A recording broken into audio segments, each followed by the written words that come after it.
Assalamualaikum warahmatullahi wabarakatuh. Perkenalkan, nama saya Vinti Rahmi, NIM 170290221. Saya Prodi Pendidikan Matematika Universitas Negeri Padang. Nah, di sini saya akan menjelaskan secara singkat bagaimana sejarah perkembangan matematika pada zaman Alexandria. Dan dosen pengampu saya yaitu Bu Nurul Afifah. Baik, langsung saja kita mulai. Kota Alexandria didirikan oleh Iskandar Agung pada tahun 332 sebelum Masehi. Nah, Iskandar Agung ini merupakan anak dari Raja Filipus II dan beliau lahir pada tanggal 20 atau 12 Juli tahun 356 sebelum Masehi. Nah, pada saat Iskandar Agung ini berumur 20 tahun, ayahanda beliau meninggal dunia dan langsung digantikan olehnya karena sebelumnya beliau sudah sering membantu ayahnya dalam menjalankan tugas. Bagi Iskandar Agung ini, kota Alexandria dijadikan sebagai kota pusat lalu lintas perdagangan dan juga pusat kebudayaan serta merupakan kota yang termegah di dunia pada saat itu. Nah, pada zaman Alexandria ini sangat terkenal dengan perpustakaannya yang diberi nama dengan Perpustakaan Alexandria. Banyak sekali karya-karya dari matematikawan di sana yang membantu perkembangan matematika selanjutnya, seperti Euclides, Aristophanes, Archimedes, Apollonius, Aristarchus, Milenius, Ptolemy, Heron, dan sebagainya. Nah, di sini saya tampilkan yaitu di sebelah kiri ada gambar perpustakaan Alexandria pada zaman itu, dan sebelah kanannya adalah gambar dari perpustakaan Alexandria pada saat ini. Dimana pada saat ini pun perpustakaan Alexandria ini merupakan perpustakaan termegah di dunia. Baiklah, di sini saya akan langsung menampilkan tokoh-tokoh matematikawan yang ada pada saat zaman Alexandria. Yang pertama itu ada Euclid. Nah, Euclid ini lahir sekitar tahun 300 sebelum Masehi. Euclid ini merupakan seorang guru besar dan juga merupakan ketua Departemen Matematika di Universitas Alexandria. Euclid ini dikenal sebagai bapak geometri dikarenakan oleh karya-karya yang telah beliau hasilkan. Di mana Euclid ini menulis sekitar 12 buku yang terdiri dari berbagai cabang-cabang ilmu pengetahuan seperti matematika, fisika, astronomi, dan musik. Tetapi di semua karya yang telah beliau hasilkan, karya yang paling terkenal itu adalah The Elements. Nah, buku The Elements itu sendiri terdiri dari 13 buku atau jilid, di mana 6 jilid buku pertama itu terdiri dari geometri bidang elementer, buku ke-7 sampai 9 itu berisi mengenai teori bilangan, dan buku ke-10 itu berisi mengenai solid geometri, sedangkan buku ke-11 sampai 13 itu berisi mengenai geometri ruang. Dan inilah seperti buku dari The Elements kayak dari Euclides. Nah, selanjutnya kita masuk kepada tokoh yang kedua, yaitu Archimedes. Nah, Archimedes itu sendiri lahir kira-kira pada tahun 267 sebelum Masehi dan meninggal dunia pada tahun 212 sebelum Masehi. Beliau itu meninggal pada saat berusia kira-kira 75 tahun. Nah, Archimedes ini merupakan anak dari seorang astronomer dan beliau itu terkenal karyanya di bidang fisika dan juga di bidang matematika. Bagi teman-teman semua mungkin tidak asing dengan nama Archimedes karena pada saat kita SMA dulu kita belajar fisika di mana di sana terdapat beberapa hukum Archimedes. Dan di sini saya akan menjelaskan sedikit mengenai asal muasal dari hukum Archimedes tersebut. Nah, pada zaman Raja Hiron II memerintah, beliau itu membuat sebuah mahkota yang terbuat dari emas murni dan meminta pengrajin untuk membuatnya. Namun Raja Hiron II ini merasa curiga bahwa mahkota yang dibuat itu telah dicampur dengan perak. Jadi untuk menyelidiki kasus tersebut, Raja Hiron ini meminta Archimedes untuk menyelidikinya.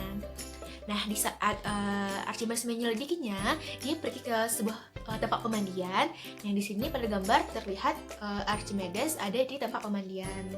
Nah, di sana ada sebuah bak di mana bak itu awalnya berisi penuh dengan air, kemudian Archimedes itu nyemplung ke dalam bak. Jadi ketika nyemplung itu air yang terdapat di dalam bak itu keluar gitu seiring dengan masuknya tubuh Archimedes ini. Jadi seketika Archimedes ini berpikir bahwa air yang keluar itu ada hubungannya dengan tubuhnya yang masuk ke dalam. Seketika Archimedes ini langsung berteriak dengan mengatakan Eureka, Eureka, yang artinya sudah kutemukan, sudah kutemukan. Seperti itu. Jadi Archimedes ini langsung keluar dari bak mandi dan kemudian berlari keluar dalam keadaan yang masih tanpa busana gitu. Jadi selama beliau keluar itu, beliau berlari ke rumahnya dan sambil berteriak, dan orang-orang di sekitar sana menganggap bahwa Archimedes ini sudah gila gitu karena tidak berpakaian sambil berteriak-teriak tidak jelas.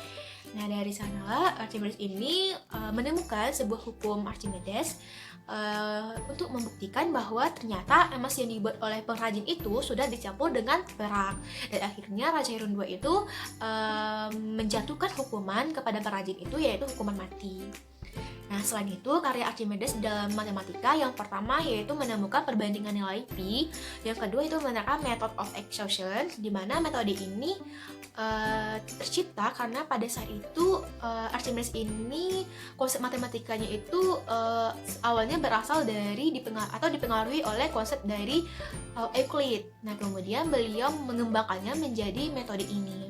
Nah, metode ini bisa digunakan dalam menentukan daerah dan volume seperti lingkaran, bola piramida, dan mengerucut.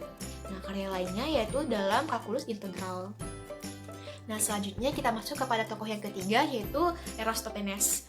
Nah, Eratosthenes ini lahir sekitar tahun 270 sebelum Masehi dan meninggal dunia pada tahun 190 sebelum Masehi. Eratosthenes ini semasa muda tidak tinggal di Alexandria, tetapi beliau tinggal di sebuah kota bernama Athena. Nah, pada saat berumur 40 tahun lah beliau ke Alexandria karena diundang oleh Raja Ptolemy III dari Mesir untuk datang ke Alexandria gitu. Nah, di sana Raja Ptolemy ini meminta Eratosthenes itu untuk mengajar anak-anaknya dan juga sekaligus mengangkatnya menjadi kepala perpustakaan di universitas. Selanjutnya, Eratosthenes ini memiliki keahlian dalam bermacam-macam cabang ilmu pengetahuan seperti kesusastraan, astronomi, sejarah, dan atletik. Namun, karya yang paling menonjol itu adalah aproksimasinya tentang panjang keliling bumi. Sedangkan pada matematika itu sendiri, Eratosthenes terkenal dengan penemuannya tentang bagaimana menemukan nilai prima.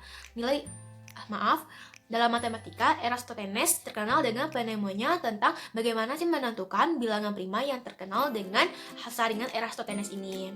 Nah, di sini saya sudah membuat atau menampilkan sebuah gambar, yaitu terdiri dari bilangan 1 sampai 100. Nah, jadi cara penggunaan saringan Eratosthenes ini adalah langkah pertama, Eratosthenes ini membuat bilangan 1 sampai 100. Nah, langkah kedua, karena 1 itu bukan bilangan prima, maka angka 1 itu kita coret. Tapi di sini tidak dicoret, kita ganti dengan memberi warna, yaitu warna dongker.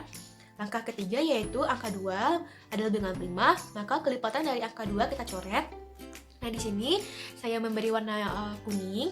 Langkah yang keempat yaitu angka 3 itu adalah bilangan prima dan kelipatan dari 3 kita coret. Di sini saya menggunakan warna hijau sebagai coretannya. Nah, yang langkah kelima itu yaitu angka 5 adalah bilangan prima, maka kelipatan dari 5 kita coret. Di sini saya menggunakan warna merah sebagai kelipatannya. Nah, angka ke-6 itu adalah angka 7 adalah bilangan prima, maka kelipatan dari 7 juga kita coret. Di sini saya menggunakan warna ungu sebagai coretannya. Nah, jadi bilangan yang tidak ada warnanya inilah yang merupakan bilangan dari prima, yaitu ada 2, 3, 5, 7, 11, 13, dan seterusnya. Namun, kelemahan dari saringan Eratosthenes ini adalah tidak dapat menentukan bilangan prima yang besar dari 100. Nah, selanjutnya yaitu ada Apollonius.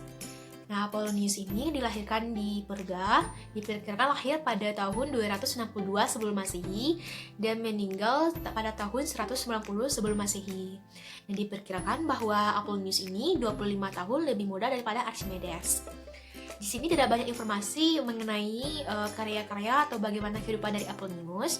Namun karyanya yang membawa dampak yang besar bagi perkembangan matematika itu dikenal dengan sebuah nama Conics. Di mana Conics itu kalau pada saat sekarang ini dikenal dengan nama hiperbola, parabola, dan elips.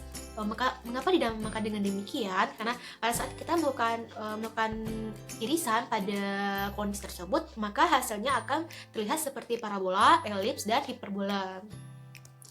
Nah, selanjutnya tokoh yang kelima ada Aristarchus.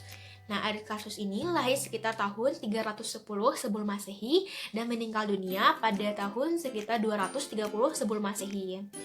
Nah, Aristarchus ini berasal dari Samon dan karya beliau yang terkenal yaitu berjudul On the Size and Distance of the Sun and Moon. Nah, bagaimana karya beliau ini?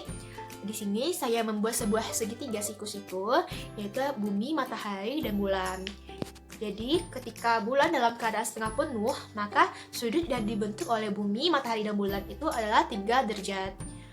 Di sini Ascaratus menggunakan teorema yang ekuivalen dengan rumus trigonometri, yaitu A per B besar dari sin A per sin B dan besar dari tangen A per tangen B, di mana B itu besar dari 0 derajat, kecil dari A, dan A kecil dari 90 derajat.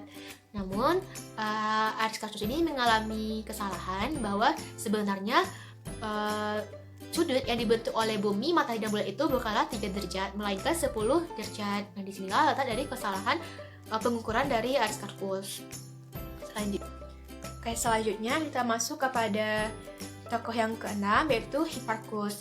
Nah, Hipparchus ini lahir sekitar tahun 140 sebelum Masehi, di mana beliau dijuluki sebagai bapak trigonometri karena menyusun tabel trigonometri. Kemudian kontribusi beliau yaitu ada 2. Yang pertama yaitu di bidang astronomi dan yang kedua di bidang matematika.